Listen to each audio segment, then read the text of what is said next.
தலைநகரில் அரங்கேறி இருக்கக்கூடிய இந்த பயங்கர துயர சம்பவத்தை தொடர்ந்து நாட்டின் பல்வேறு பகுதிகளிலும் உச்சக்கட்ட சோதனைகள் நடைபெற்று வருகிறது. அந்த வகையில் சென்னையில் முக்கிய இடங்களில் தீவிர வாகன சோதனை ஏற்படுத்தப்பட்டு வருகிறது.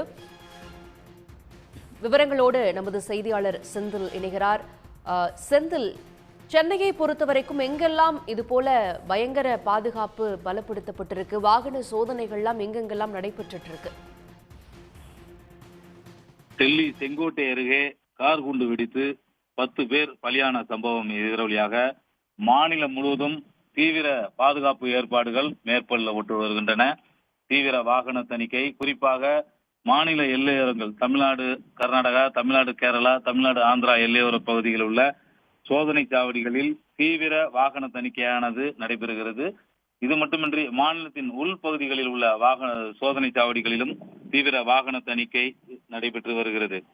சென்னையை பொறுத்தமட்டில் சென்னை மாநகரம் முழுவதும் முக்கிய சாலைகளான ஈவேரா சாலை, அதே போல பூந்தமல்லி நெடுஞ்சாலை, கோயம்பேடு நெடுஞ்சாலை, அதே போல சென்னை அண்ணா சாலை, மெரினா காமராஜர் சாலை உள்ளிட்ட முக்கிய சாலைகள், அதே போல முக்கிய சந்திப்புகளில் போலீசார் தீவிர வாகன தணிக்கையில் ஈடுபட்டு வருகின்றனர். 2 சக்கர வாகனங்கள், 4 சக்கர வாகனங்கள், ஆட்டோக்களில் வருபவர்கள் என அனைவருமே தீவிரமாக கண்காணிக்கப்பட்டு அவர்களது உடைமைகள் சோதனைக்கு உட்படுத்தப்படுகின்றன.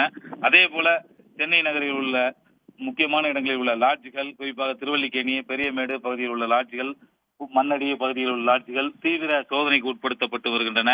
அதே போல பொதுமக்கள் அதிகம் கூடும் இடங்களான மால்கள், பேருந்து நிலையங்கள், ரயில் நிலையங்களிலும் போலீசார் தீவிர சோதனையில் ஈடுபட்டு வருவதுடன் தீவிர கண்காணிப்பிலும் ரோந்து போலீசார் ஈடுபட்டு வருகின்றனர். இது மட்டுமின்றி சென்னை மாநகரில் உள்ள அனைத்து மத வழிபாட்டு தலங்களும் போலீசாரின் தீவிர கண்காணிப்பு வலயத்துக்குள் தற்போது வந்திருக்கின்றன.